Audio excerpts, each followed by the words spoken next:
সাইয়্যিদিনা বলো লা ইলাহা, ভালোবেসে লা ইলাহা, মহব্বতে লা ইলাহা, লা ইলাহা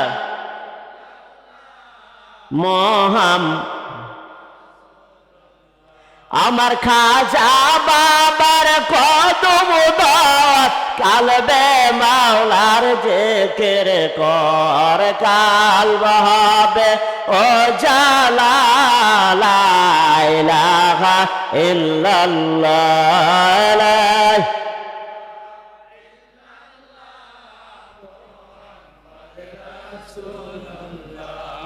লা ইলাহা ইল্লাল্লাহু মুহাম্মাদুর রাসূলুল্লাহ সাল্লাল্লাহু আলাইহি ওয়াসাল্লাম।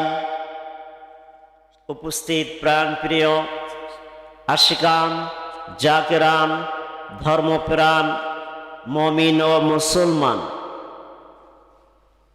দূর দূরান্তর থেকে যে সকল জাকির ভাইরা, আমার জাকির বোনেরা যারা এসেছেন, আল্লাহ পাক রব্বুল আলামিন এই মাহফিলে যারা হাজিরা দিয়েছেন, আমার কেবলা জান হুজুর বলেছেন, বাবা হাজিরা বান্দার গোনা খাতা আল্লাহ মাফ করে দেয়। জোরে কোন সুবহানাল্লাহ। যারা আমরা মাহফিলে হাজিরা দিয়েছি, যে সকল মহিলা মা বোনেরা আমরা যারা মাহফিলে হাজিরা দিয়েছি, আল্লাহ যেন সকলের জীবনের গোনা খাতা মাফ করে দেয়। জোরে বলেন সুবহানাল্লাহ, আরো জোরে বলেন আলহামদুলিল্লাহ, আরো জোরে কোন আল্লাহু আকবার। আমি মহিলা মা বোনের প্রতি দৃষ্টি আকর্ষণ করে বলতেছি, আপনারা বেপরদায় রাস্তাঘাটে চলাফেরা করবেন না। আপনাদের জন্য নির্দিষ্ট স্থান করে দেওয়া হয়েছে, জায়গা করে দেওয়া হয়েছে, আপনারা সেখানে বসে থাকবেন, সেখান থেকে আপনারা ওয়াজ শ্রবণ করবেন, শুনবেন। কেহ যেন রাস্তাঘাটে চলাফেরা করে অথবা কোনো মহিলার যদি ত্রুটি হয়, তাহলে এর দায়ভার আমরা নিব না, এর দায়ভার আপনার বর্তাবে। কারণ এটা হলো ওলি আল্লাহর মজলিস। কার মজলিস বলেন তো বাবারা? ওলি আল্লাহর মজলিস। এখানে বেয়াদবি করা যাবে না। বেয়াদবি করলে দুদিন আগে হোক দুদিন পরে হোক তকদির পোকা লাগবে কি লাগবে না? আমি আমার অন্তরস্থ থেকে সকলকে সালাম জানাই, আসসালামু আলাইকুম ওয়া রাহমাতুল্লাহি ওয়া বারাকাতুহু। আপনারা সবাই ভালো আছেন দাদা? আমি অনেক দূর থেকে এসেছি, আপনারা তো সবাই জানেন না? কোথা থেকে বলেন তো? সর্দারপাড়া না, আমার জন্মস্থান হলো সর্দারপাড়া। আমার বর্তমান অবস্থান বিশ্ব জাকির মঞ্জিলে। কোথায়? আমি বর্তমান বিশ্ব জাকির মঞ্জিলে থাকি। বিশ্ব জাকির মঞ্জিল থেকে আমি আপনাদের মাঝে উপস্থিত হাজিরা দিলাম। দুই চার কথা আমি আপনাদের সামনে কোরআন হাদিস থেকে আলোচনা করব, বেশি সময় নেব না। আপনারা কি এই সময়ের ভিতরে আপনারা থাকবেন না? আপনারা বাবাজিরে কেউ উঠে করবেন না। কেউ যদি গেলে হাজত প্রয়োজনের হয় তাহলে আপনার আস্তে করে উঠে যাবেন, যারা পান খাবেন আস্তে করে উঠে যাবেন। কথা বুঝতে পেরেছেন? এখন একজন গেল আরেকজনকে আপনার ডেকে নিয়ে যাবেন না, কারণ এটা হলো ওলিয়া আল্লাহর মজলিস। ঠিক না ভাই? ঠিক। এখানে বেয়াদবি করা চলা যাবে না, বেয়াদবি করা যাবে না। চাইলে কেহ পীরের বস্তু নিতে নাহি পারে, আর উপযুক্ত হইলে দয়াল ডাইকা নিবে ঘরের তোমায়, ডাইকা নিবে ঘরে, আতর দর করিয়া দিবে তোমার ভবের যত জ্বালা, কেউ বুঝিতে পারে না রে ওলি আল্লাহর খেলা, আমার খাজা বাবার খেলা। 36 বছর কালে আবার জ্ঞানা কি ফুটে না, 6 মাসেরই কালে আবার দেশে 16 আনা ওরে, ও ভাই দেশে 16 আনা। দয়াল যার ইচ্ছা তারে দিয়া, দয়াল যার ইচ্ছা তারে দিয়া মিলায় তৌহিদের মেলা। কেউ বুঝিতে পারে না রে ওলি আল্লাহর খেলা, আমার খাজা বাবার খেলা। ওলি আল্লাহর দরবারে দুইটা জিনিস মজুদ। কয়টা? একটা হলো রহমত আর একটা হলো গজব। এই কারণে আমরা বলি কেউ ফিরে না খালি হাতে, খাজারে তোর দরবারে। আর আমাদের বিরুদ্ধে লাগায় দিল ফতোয়া, এটা শিরক, এটা কুফরি কথা, এটা বলা যাবে না। কারণ হলো আমার ভাইরা, ওলি আল্লাহর দরবারে দুইটা জিনিস মজুদ থাকে, একটা হলো রহমত আর একটা হলো গজব। ওলি আল্লাহর দরবারে গেলে কারো আবার কিসমত খুলে, কপাল খুলে যায়, তকদির খুলে যায়। কারো ওলি আল্লাহর দরবারে গেলে কিসমত নষ্ট হয়ে যায়, কপাল পড়ে যায়, কপাল মন্দ হয়ে যায়, তকদিরের মধ্যে পোকা লাগে। ওই মানুষটা আর কোনোদিন আল্লাহর জান্নাতে যাইতে পারবে না। এই কারণে ওলি আল্লাহর দরবারে কোনো বেয়াদবি করা যাবে না, কোনো সরগর করা যাবে না, কোন হাসি তামাশা রং তামাশা করা যাবে না। আল্লাহর নবী, দয়াল নবী, দোজাহানের নবী, নবী মুহাম্মদ রাসূলুল্লাহ সাল্লাল্লাহু আলাইহি সাল্লাম যখন সাহাবীদের সামনে যখন বয়ান করতেন, সাহাবীদের সামনে যখন দ্বীনের আলোচনা করতেন, সাহাবীদের সামনে যখন ইসলামের আলোচনা করতেন, সাহাবীরা এমন ভাবে মনোযোগ সহকারে শুনত, ওই সময়ের ভিতরে সাহাবীদের মাথায় এসে পাখি বসবাস করা শুরু করে দিত। সাহাবীদের মাথায় এসে পাখি বাসা বাঁধত। মানুষের কাশ আসে, মানুষের হিসকি আসে, মানুষের কাশ আসে। যখন মানুষের কাশ আসে, পাখিগুলো মনে করত না না না, আমরা যে জায়গার মধ্যে বসে আছি এটা তো গাছ না, এটা হলো মানুষ। নবীজির দরবারে আদব শিখায় দিতেছেন কে বলেন তো দেখি? আমার আল্লাহ। এখানে যারা আপনারা এসেছেন আমার ভাইরা, আমার মুরব্বী বাবাজিরা, এখান থেকে আপনার মাকে আদব শিক্ষা গ্রহণ করা লাগবে, আদব শিখতে হবে। এখানে কিভাবে আমল করা হয়, এখানে কিভাবে তরিকতের কাজকর্ম করা হয়, কিভাবে ওলি আল্লাহর কথা বলা হয়, কিভাবে আল্লাহ রাসূলের সম্মান আলোচনা করা হয়, এখান থেকে আপনাকে আমাকে শিক্ষা নিয়ে যাওয়া লাগবে। আর বাড়িতে যা আপনাকে আমাকে আমল করা লাগবে কি লাগবে না? কথা বলেন ঠিক না ভাই? ঠিক, আমল করা লাগবে। আমলে হলো আউলিয়া, বে আমলে শয়তান। যে আমল করেছে সে আল্লাহর হলে ওলি হয়ে গেছে, যে আমল করেছে আল্লাহর নেক বান্দা হয়েছে, আল্লাহর খাস বান্দা হয়ে গেছে। আর যে আমল করে নাই সে ইবলিস শয়তানের ভাই হয়ে গেছে। আল্লাহর জান্নাতে যেতে হলে আপনাকে আমাকে আমল এবং 5 ওয়াক্ত নামাজ পড়া লাগবে কি লাগবে না? লাগবে কি লাগবে না? আপনার পিতা মাতার খেদমত করা লাগবে কি লাগবে না? মা বাবার খেদমত করা লাগবে কি লাগবে না? পাড়া প্রতিবেশীর খেদমত করা লাগবে কি লাগবে না? আত্মীয় স্বজনের ভালোবাসা লাগবে কি লাগবে না? আমার এই কিবলা জান হুজুর বলেছেন বাবা, গভীর মনোযোগ। কিবলা জান হুজুরের দরবারে মুরিদ আসতো, সংখ্যা মুরিদ আসতো। কিবলা জান হুজুর যখন জাকিরদের কাছ থেকে নালিশ নিত, কোন জাকের ভাই জাকের বোন যদি জাকের ভাইরা যদি বিপদে মুসিবতে পড়ে খাজা বাবার কদম মোবারকে এসে কদম এসে দরবার এসে নালিশ দিত, হুজুর আমি বিপদে পড়ে গেছি, দোয়া চাই। কিবলা জান হুজুর বলতেন বাবা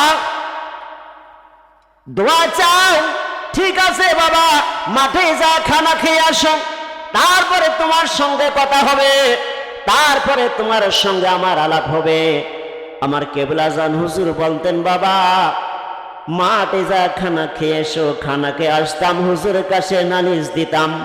নালিশ দেওয়ার পরে আমার কিবলা জান হুজুর বলতো মহান রব্বুল আলামিনের দরবারে গভীর রজনীতে রাত 3টার সময় বলতেন আল্লাহ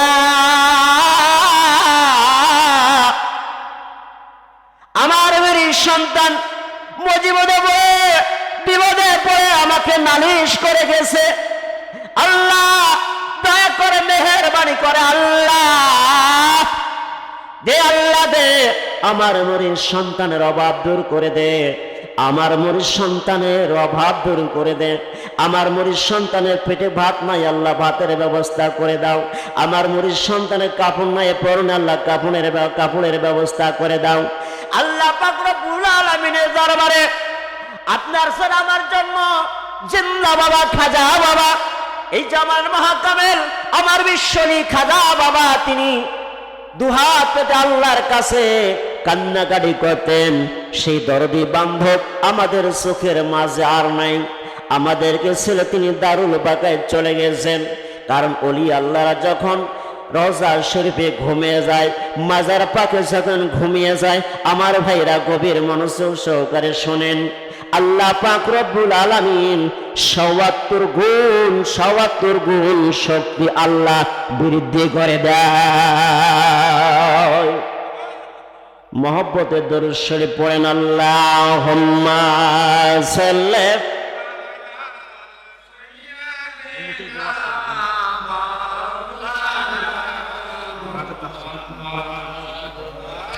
আলা আলি সাইয়্যিদিনা মাওলানা মুহাম্মদ আল্লাহুম্মা সাল্লি মাওলানা মুহাম্মদ ওয়ালা আলি সাইয়্যিদিনা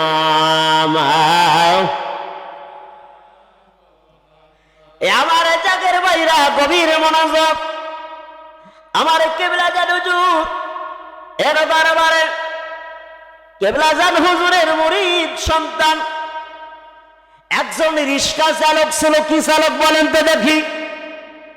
রিক্সা চালক যারা হয় তারা কোনোদিনও বড় লোক হতে পারে না, যারা দিন মজুর করে তারা কোনোদিনও বড় লোক হতে পারে না, যারা ভ্যান চালায় তারা কোনোদিনও বড় লোক হতে পারে না, যারা অটো চালায় তারা কোনোদিনও বড় লোক হতে পারে না। আমার ভাইয়েরা, ওই রিক্সা চালক জাকের ভাই অনেক মুসিবতে পড়ে গিয়েছিল। ওই জাকের ভাই তার এলাকার মধ্যে ছিল, ভাই আমি অনেক ডাক্তার কবিরাজ দেখাইলাম, আমার কোনো কাজ হচ্ছে না। ওই জাকের ভাই তিনি বললেন, ভাই আমি আপনাকে একটা দরবারের সংবাদ দেব, আপনি যাবেন কিনা? সেখানে গেলে মনে হয় আল্লাহ পাক রব্বুল আলামিন আমার খাজা বাবার উসিলা করে আপনার সমস্যার সমাধান হয়ে যাবে। ওই জাকের ভাইয়ের কথা মতো ওই রিক্সা চালক জাকের ভাই বিশ্ব জাকের মঞ্জিলে আসলো। কোথায় আসলো বলেন? বিশ্ব জাকের মঞ্জিলে আসলো। আসার পর কেবলা জান হুজুরের সঙ্গে দেখা করলো। হুজুর আমি কঠিন মুসিবতে পড়েছি, আমি বিপদে পড়েছি, হুজুর দয়া চাই। যে কোনো জাকের ভাই যদি কেবলা জান হুজুরের কাছে নালিশ দিত, কেবলা জান হুজুর বলতেন বাবা খানা খাও, খানা খেয়ে আসো। তারপরে কেবলা জান হুজুর বলতেন বাবা মাটি কাটো। সুবহানাল্লাহ বলেন না, কি কাটো? মাটি কাটো। আমার কেবলা জান হুজুর বলেছেন এই দরবারে সে এক জায়গা মাটি কাটবে, এক জায়গা মাটির দাম হলো ১ লক্ষ টাকা। সুবহানাল্লাহ। আর কেবলা জান হুজুর বলেছেন বাবা এই দরবারে যে এক বাসন ভাত খাবে, এক বাসন ভাতের মূল্য হলো ১ লক্ষ টাকা। তাহলে আমি কেবলা জান হুজুরের দরবারে কত বাসন ভাত খাইছি হিসাব করতে পারবো আমি? হ্যাঁ, পারবো না। আমি কি কেবলা জান হুজুরের ঋণ শোধ করতে পারবো না। আপনারা কি খেয়েছেন? কেউ কি 6 মাস কি 1 বছর কি দরবারে ছিলেন? আমরা তো মাসের পর মাস, বছরের পর বছর দরবারে থাকি, সেখানে খাই, সেখানে ঘুমাই না বলেন? কারণ আমরা নালিশ দেই, কেবলা জান হুজুর আমাদের কথা শোনে, কিন্তু অনেক দিন পরে শোনে। আর আপনার মতন জাকের ভাই যারা, আপনার মতন মুরব্বী বাবাজিরা যারা হাউমাউ করে বছরের পর একদিন যায়, 6 মাস পরে একদিন যায়, রওজা শরীফে যায় নালিশ দেয়, আল্লাহ পাক রব্বুল আলামিন ওই আল্লাহর ওলির উসিলা করে, আমার খাজা বাবার উসিলা করে আল্লাহ পাক রব্বুল আলামিন আপনার এবং সমস্ত আশা আকাঙ্ক্ষা আল্লাহ পাক কবুল করে নেয়। যেরকম সুবহানাল্লাহ। কারণ কাছে থাকলে বেশি একটা প্রেম প্রীতি মায়া মোহব্বত ভালোবাসা থাকে না, যখন দূরে থাকবে তখন একটা আদর থাকে, মোহব্বত থাকে না দাদা।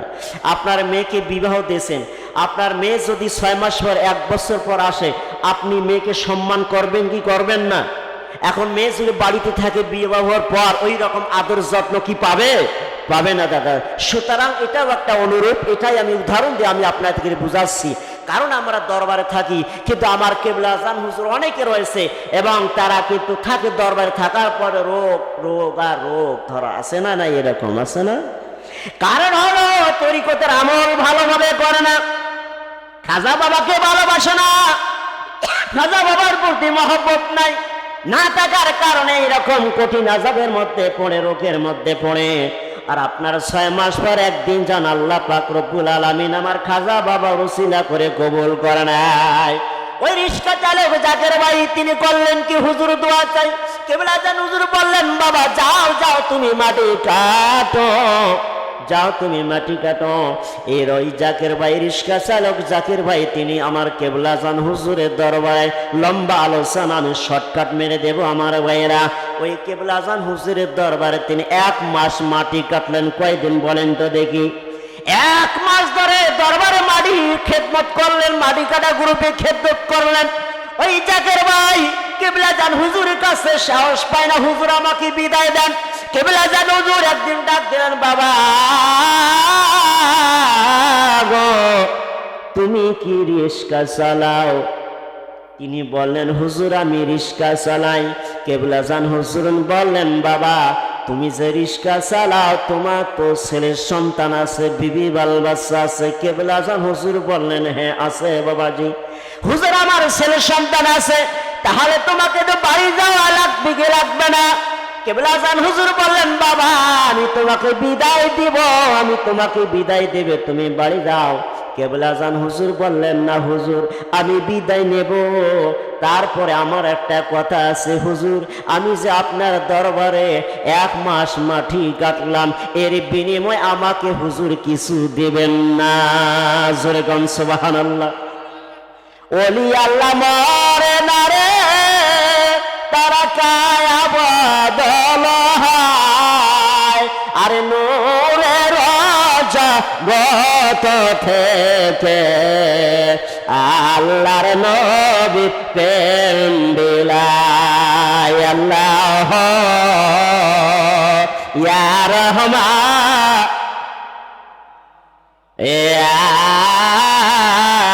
রহিম, আল্লাহ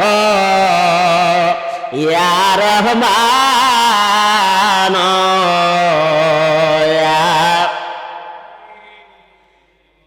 কেবলা আজান হুজুর বললেন বাবা যাও আমি তোমাকে বিদায় দিয়ে দিলাম, বাড়িতে চলে যাও।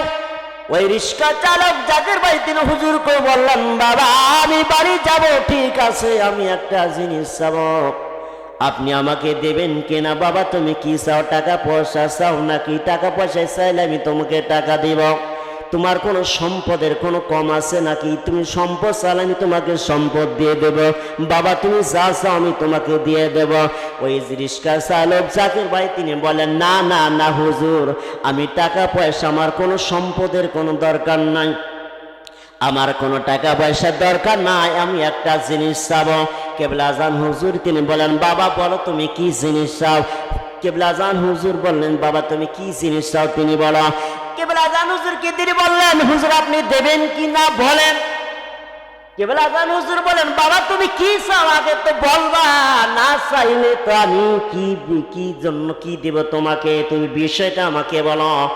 কেবলা আজান হুজুরের কাছে তিনি বলেন বাবা আমি আপনার দরবারে 1 মাস মাটি কাটলাম, অনেক জাকের ভাই আপনার কাছে এসে, অনেক মুরিদ সন্তান আপনার কাছে এসে দোয়া চাই, হুজুর দোয়া চাই আমার ছেলের যেন চাকরি হয়। বলে না হুজুর দোয়া করেন আমার মেয়ের বিয়ে হয় না, হুজুর দোয়া করেন আমার ছেলের অসুখ রোগ যেন ভালো হয়, অসুখ যেন ভালো হয়ে যায়। এইভাবে ভাবে করে সে দোয়া চায়। ওই জাকের ভাই বলল, বাবা গো আমি একটা জিনিস চাবো, এই 1 মাস যে আপনার দরবার মাটি কাটলাম, এর পরবর্তীতে আমি যেন এই খেদমতের বিনিময়ে আমি যেন আমার দু জাহানের নবী নবী মুহাম্মদুর রাসূলুল্লাহ সাল্লাল্লাহু আলাইহি ওয়াসাল্লামকে যেন আমি 2 নয়নে 2 চোখ দিয়ে যেন আমি দেখতে পাই। যেরকম সুবহানাল্লাহ, আরো সেরকম আল্লাহু আকবার। কেবলা জান হুজুর বলেন, বাবা ঠিক আছে যাও, দেখা হয়ে যাবে, তোমার দয়াল নবী তোমার সাথে দেখা সাক্ষাৎ করবে। একটা শর্ত হলো বাবা, দেখো শর্ত হলো এটাই, আমি তোমাকে শর্ত দেব কি, এই তরিকতের আমল তুমি কি জানো, একাধারে 40 দিন পর্যন্ত বাবা তুমি রহমত থেকে নিয়ে ফজর পর্যন্ত যেগুলো আমল হয় দরবারে, ওই রকম আমল তোমাকে 40 দিন পর্যন্ত করা লাগবে। যদি তুমি করতে পারো তাহলে আল্লাহর নবী দয়াল নবী নবী মুহাম্মদুর রাসূলুল্লাহ সাল্লাল্লাহু আলাইহি সাল্লাম তোমার ঘরে কুড়ো ঘরে সে দেখা করে যাবে। আল্লাহ নবীজি বলেছেন, বুখারী শরীফের হাদিস, মান রানি ফিল মানামি ফাকাদ রানি। আল্লাহ নবীজি বলেছে, যে ব্যক্তি স্বপ্নের ভিতরে আমাকেই দেখলো সে যেন বাস্তবে যেন আমাকেই দেখলো। যে ব্যক্তি আমাকে দেখবে তার জন্য জাহান্নাম কি হয়ে যাবে বলেন তো দেখি, হারাম হয়ে যাবে, তার জন্য জান্নাত ওয়াজিব হয়ে যাবে। ওই জাকির ভাই তিনি বললেন, হুজুর আমি ঠিক আছে আমল করবো। এই জাকির ভাই বাড়িতে চলে গেল, দরবার শরীফ থেকে বিদায় নেওয়ার পর চলে গেল। চলে যাওয়ার পর এইভাবে করে তিনি 40 দিন পর্যন্ত আমল করলেন। আমল করতেই থাকে, আমল করতেই থাকে। মাস সপ্তাহ যায়, 15 দিন যায়, 20 দিন যায়, 25 দিন যায়, 30 দিন চলে যায়। আল্লাহ নবী তার সঙ্গে দেখা করে না। 35 দিন হয়ে গেল, আল্লাহ নবী তার সঙ্গে দেখা সাক্ষাৎ করে না। এভাবে করে 40 দিন হয়ে গেল, আল্লাহর নবী তার সঙ্গে দেখা সাক্ষাৎ করে না, আল্লাহর নবীর সঙ্গে সাক্ষাৎ হয় না। এইভাবে 41 দিন যখন হয়ে গেল, 41 দিনের রাত্রিতে গভীর রজনীতে রাত 3টার সময় যখন তিনি ঘুমিয়ে গেলেছিলেন, ঘুমিয়েছিলেন এমন একটা ঘুম ভাব। ওই সময়ের ভিতরে দেখলেন স্বপ্নের ভিতরে 3 জন নূরানী চেহারা তার কুড়ো ঘরে এসে এমন আলোকিত হয়ে গেছে, পূর্ণিমার চাঁদের মতো আলো হয়ে গেছে। কি হয়ে গেছে? আলো হয়ে গেছে। ওই জাকের ভাই স্বপ্নের ভিতরে তিনি কয়জনকে দেখলেন? আপন মুর্শিদের সুরত চিনা যায় কি যায় না? তরিকতের রকম কয়টা বলেন তো? 5টা। কয়টা? শরীয়তের রকম হলো কয়টা বলেন তো? 5টা। কালেমা, নামাজ, রোজা, হজ, যাকাত আছে না নাই বলেন? তরিকতের রকম আছে হলো 5টা। ওই জাকের ভাই তিনি করলেন কি, তরিকত মত আমল করেছেন। ওই আমল করার পরিবর্তিতে আমল করার পরে আমল করতেই ছিল 41 দিনের মাথায় তার ঘরে, তার কুড়ো ঘরে 3 জন নূরানী চেহারা লাখ হাজির হয়ে গেল।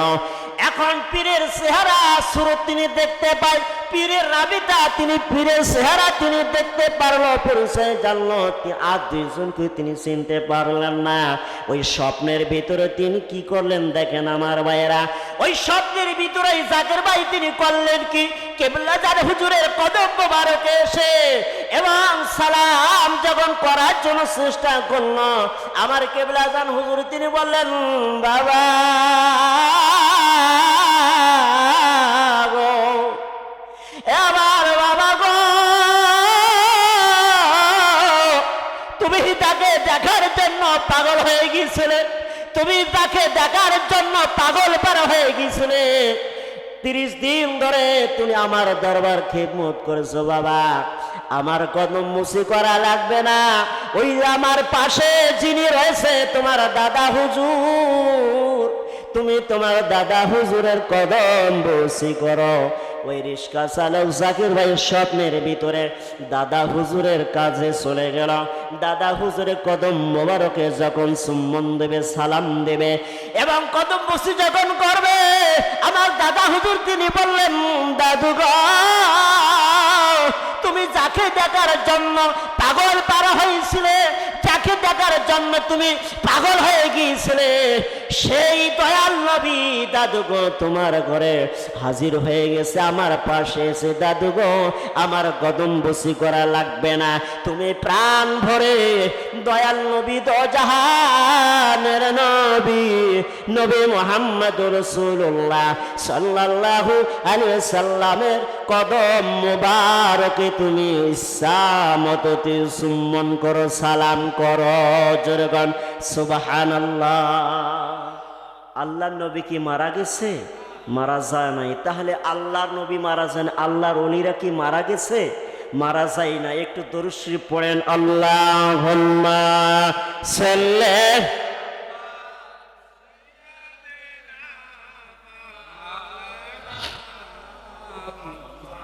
ওয়ালা আলে সাইয়্যিদিনা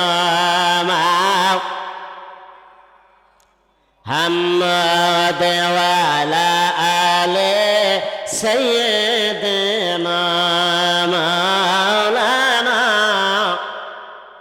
আমার জাকের ভাইরা, আমার জাকের বোনেরা, দরবার নিয়ে এখন পায়তারা চলতেছে। কথা বলেন ঠিক না বেঠিক আমার ভাইরা? দরবারকে এখন প্রশ্নবিদ্ধ করা হচ্ছে যে দরবারে এখন শিরক হয়, বেদাত হয়, এইরকম কথাবার্তা বলা হচ্ছে না। কথা বলেন ঠিক না বেঠিক আমার ভাইরা? নবীজির পিছনে আব্দুল্লাহ ইবনে উবাই মুনাফিক তিনি নামাজ পড়েছিল, পড়ে কি পড়ে নাই বলেন? আল্লাহ নবীকে দেখছে, দেখে কি দেখে নেই আমার ভাইয়েরা? তারপরে তিনি ঈমান নিয়ে কবরে যাইতে পারছে কি বলেন? পারে নাই দাদা। কেন পারে নাই? আল্লাহ নবীকে দেখার পরে তিনি ঈমান নিয়ে কবরে যাইতে পারে নাই। আবু সেহেল আল্লাহ নবীকে দেখছে, দেখার পরে ঈমান নিয়ে কবরে যাইতে পারে নাই। উতবা সাইবা মুগির আল্লাহ নবীকে দেখছে, দেখার পরে তারা কোনোদিন ঈমান নিয়ে কবরে যাইতে পারে নাই। এই জামানার মাহকামের আমার বিশ্বলি খাজা বাবা ফরিদপুরের দরবারে অনেক আলেম রয়েছে, অনেক আলেম রয়েছে। দেখবেন আমার ভাইরা, তারা খাজা বাবাকে দেখছে, দেখার পরে তারা কিন্তু ঈমান নিয়ে কবরে যাইতে পারে নাই। তারা কিন্তু দরবারের বিরোধিতা করে এবং করে চলে যাচ্ছে। কারণ হলো তার আগে সুন্দর করে খাওয়া দাওয়া করেছে, এখন পোটলা ভর্তি হয়েছে, এখন কি হয়ে গেছে? ব্যাগ ভর্তি হয়ে গেছে, পাঞ্জাবির পকেট ভর্তি হয়ে গেছে। এই কারণে দরবারকে এখন প্রশ্নবিদ্ধ করেছে। কোনোদিনও দরবারে ক্ষতি করতে পারবে না, পারবে না। খোদাকে কসম করে বলে, যারা ওলি আল্লাহর দরবারে থাকার পরেও যারা মুনাফিকি করবে, তারা দুদিন আগে হোক তকদিরে পোকা লাগবে। কথা বলেন ঠিক না বেঠিক আমার ভাইয়েরা? কারণ হলো ওরাও কিন্তু মৌলানা ছিল। কারণ আমার কেবলা হাসান হুজুরকে দেখেছে। অনেকে বলবে আমি ৪৫ বছর ধরে এবং দরবারে আসা যাওয়া করি, আমার তরিকে নেওয়ার বয়স হলো ৫০ বছর, ১০০ বছর বয়স হয়ে গেল। এভাবে করে তারা দাবি করে থাকে, কিন্তু তারা অন্য অন্য দল করে আসে না নেই আমার ভাইরা? গভীর মনোযোগ সহকারে শোনেন আমার ভাইরা। যারা আল্লাহর ওলির দরবারে গিয়েছেন, যারা বিশ্ব জাতীয় মঞ্জিলে গিয়েছেন, যারা ওলি আল্লাহর দরবারে গিয়েছেন, যারা খাজা বাবার দরবারে যারা গিয়েছেন, কেবলা যান হুজুরের কাছে যারা বায়াত গ্রহণ করেছেন, খোদাকে কসম করে বলি, যারা অন্য অন্য দলের ভিতরে তোমরা যারা ঘোরো, আমার যে কোনো জাকের ভাইরা যদি অন্য দলের একটি টাকাও খায়, তাহলে আপনার জবানটা নাপাক হয়ে যাবে, আপনার তরিকা নেওয়াটা বেকার হয়ে যাবে। কারণ আপনি অঙ্গীকার করেছেন, আপনি জবানে বলেছেন, আমি কেবলা জান হুজুর বলেছেন, আমি তোমাকে দয়াল নবীর সত্য তরিকা দিলাম, জীবনের শেষ নিঃশ্বাস পর্যন্ত ছাড়বো না। আপনার কথা দিয়েছেন না? দিয়েছেন কি? দিয়েছেন। দেওয়ার পরেও যদি আপনারা এদিক ওদিক ঘোরাঘুরি করেন, চলাফেরা করেন, যারা এইরকম ঘোরাঘুরি করে চলাফেরা করে, তারা দেখবেন কঠিন রোগের মধ্যে আছে না নাই? দেখবেন তার স্ত্রীর রোগ, দেখবেন তার ছেলের রোগ, দেখবেন তার সন্তানের রোগ, দেখবে তার সংসারের ভিতরে অভাব, দেখবে তার সংসার মধ্যে চলতেছে না, বিভিন্ন চতুর সাইড দিয়ে তার সমস্যা আর সমস্যা। কথা বলেন ঠিক না বা ঠিক? কেবলা জান হুজুর বলেছেন এই তরিকা হলো নূহের তরিকা। এই তরিকা থেকে এই তরিকায় যারা আসবে, এই নূহের তরি যারা উঠবে তারাই নাজাত পাবে, আর যারা নূহের তরি উঠবে না তারা কোনোদিনও নাজাত পাবে না। কথা বলেন ঠিক না বা ঠিক? যারা কেবলা জান হুজুরের পাঁচ জবান থেকে জবান মিলিয়া তরিকা নিয়েছেন, মুরিদ হয়েছেন, আমি খোদাকে কসম করে বলি, আমি জাকের ভাইদেরকে হাতে পায়ে ধরে বলি, আমি জাকের বোনদেরকে হাতে পায়ে ধরে বলি, আপনার কোন দলে চলে যাবেন না, আপনার কোন দলে যাবেন না। যদি যান তাহলে কবরে আপনারা ঈমান নিয়ে যাইতে পারবেন না, আপনার বেঈমান হয়ে চলে যাবেন এবং আপনার তকদিরে পোকা লাগবে। এদিক থেকে আপনার সাবধান থাকবেন, এইগুলো কাজ করা যাবে না। একটা চার লোভে, একটা সিগারেটের লোভে, একটা ভাতের লোভে, টাকার লোভে, 10টা টাকার লোভে, 20 টাকার লোভে, 500 টাকার লোভে আপনার ঈমান নষ্ট করবেন না, করবেন না, করবেন না আমার জাকের ভাইরা। এবং যারা এরকম করবে তারা দুদিন আগে হোক পরে হোক তকদিরে পোকা লাগবে। আমি আমার কথা বলে গেলাম, আমি আপনাকে মেসেজ দিলাম, মানা এবং না মানা সেটা আপনার ব্যক্তিগত ব্যাপার। এখন দেখেন দরবার শরীফকে যারা প্রশ্নবিদ্ধ করেছে, দরবারে এখন শিরক হয়। এখন দেখেন আমার ভাইরা, রুগী যদি গেলে এবং ডাক্তার যদি গেলে ভালো হয়, সেইখানে রুগী কম হয় না বেশি হয়? বলেন তো দেখি। বেশি হয়। আমার কেবলা জান হুজুর তিনি হলেন আত্মার ডাক্তার। কিসের ডাক্তার বলেন? আমার কেবলা জান হুজুর হলেন আত্মার ডাক্তার। যেগুলো খারাপ আত্মা তার কদম মোবারকে গেলে, তার কদম মোবারকে গেলে পথ বলে যারা হয়েছে সেখানে যায়া আল্লাহ পাক রব্বুল আলামিন আল্লাহর ওলির উসিলা করে, আমার খাজা বাবার উসিলা করে আল্লাহ পাক রব্বুল আলামিন তাদেরকে জান্নাতি মানুষ বানায়া দেয়। সুবহানাল্লাহ। ধরে বলেন আল্লাহু আকবার। দরুদ পড়েন আল্লাহুম্মা সাল্লি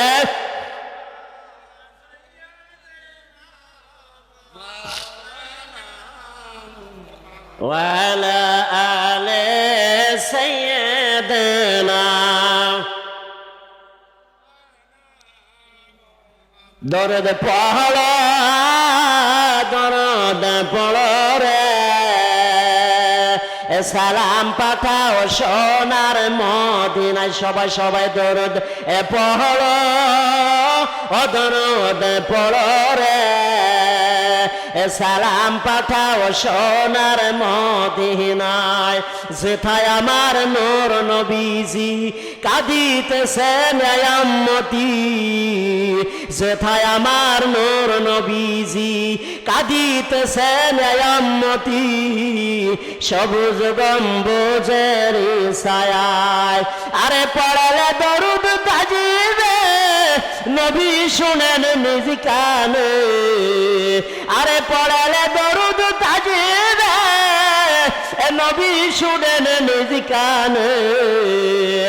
শাফায়াত করবেন নবী হাসরের বেলায়।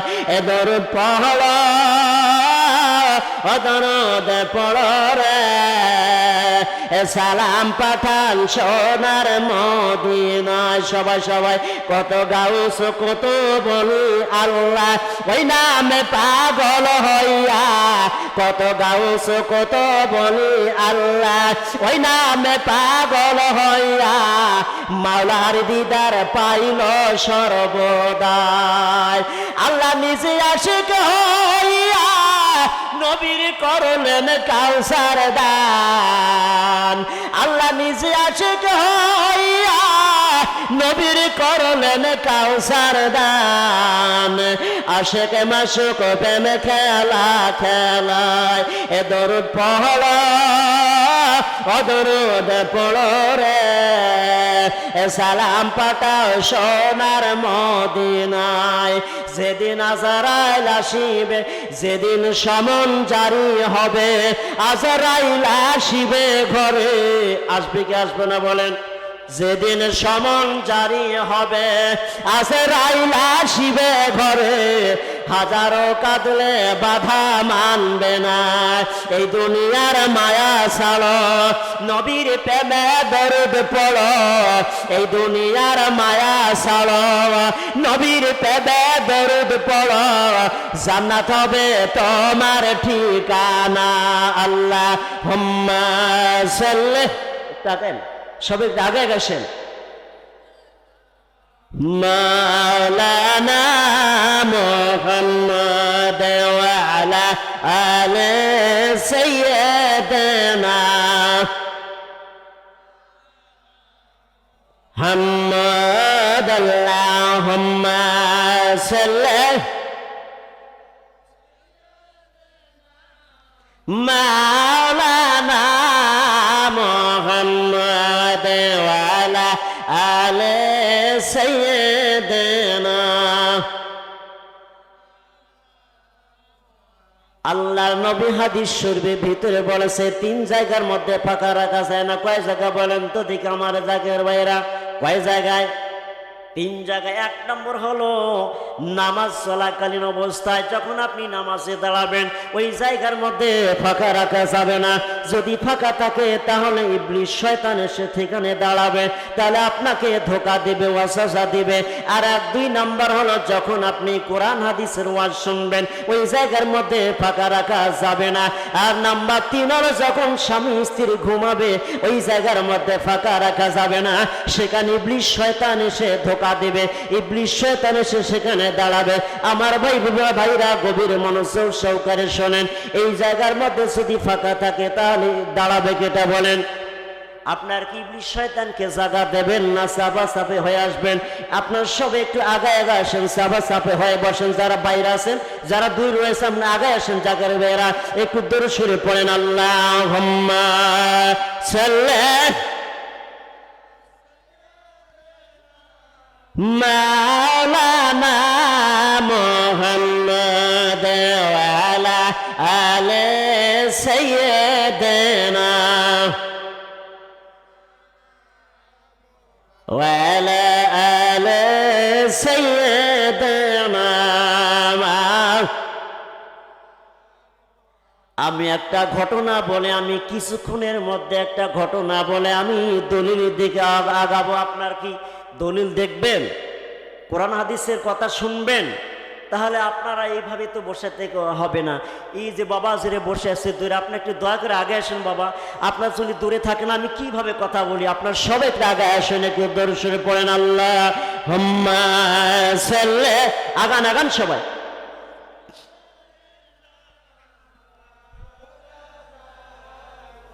ওয়া আলা আলি সাইয়্যিদিনা